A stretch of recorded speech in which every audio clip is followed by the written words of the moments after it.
What does your audience want? This is another Rooftop Chat with Tina B. I'm founder and chief communicator of Tina B. LLC, a public speaking and storytelling coaching company.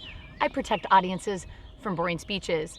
I want to focus in on what does your audience want? They want a healthy, happy balance of reporting information and experience through story.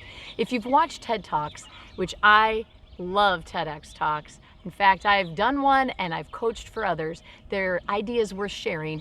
They have about a 65% are stories to get you experiencing what they're talking about. And then the other 35 to 40% is data or facts or reporting information. How do you do this? Well, first, you get your topic in mind and you think about that objective. What is your overall ultimate purpose to inform or to persuade? You absolutely need to start with the reporting and information to establish credibility in that message making. So do your research. Think about what is it that I am trying to help my audience understand.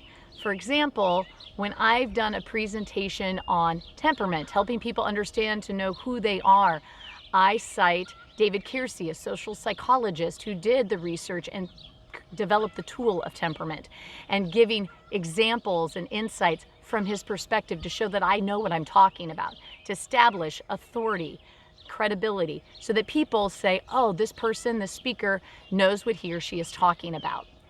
Then from there, and that's within my introduction, that's after I've hooked the audience, I put that in there following the hook. That's reporting information. In addition to getting new perspective and information, your audience also wants to experience what you're talking about, and that comes from story, the power of a great story.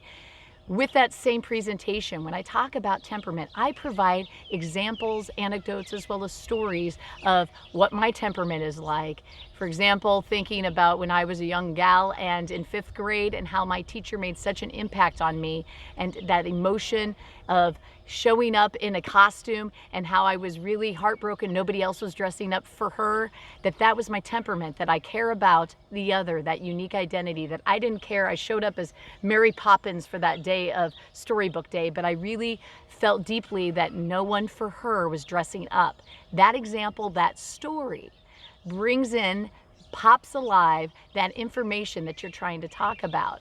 And it's balancing that. So when I talk about the 4 different temperaments in my talk, I provide a story, anecdotes, examples for each, and then I also pepper in data as well as research from business journals and communication as well, because you want to have that healthy, happy balance of reporting information and giving the experience of story, because your audience wants to go there with you on that beautiful journey. So the next time that you give a presentation, think about your topic and balancing those 2 aspects of reporting information and then providing the experience of story. For more information, check out my website, tinabakehouse.com. That's tinabakehouse.com, as well as my YouTube channel, Effective Communication with Tina B. That's Effective Communication with Tina B. And this is another Rooftop Chat.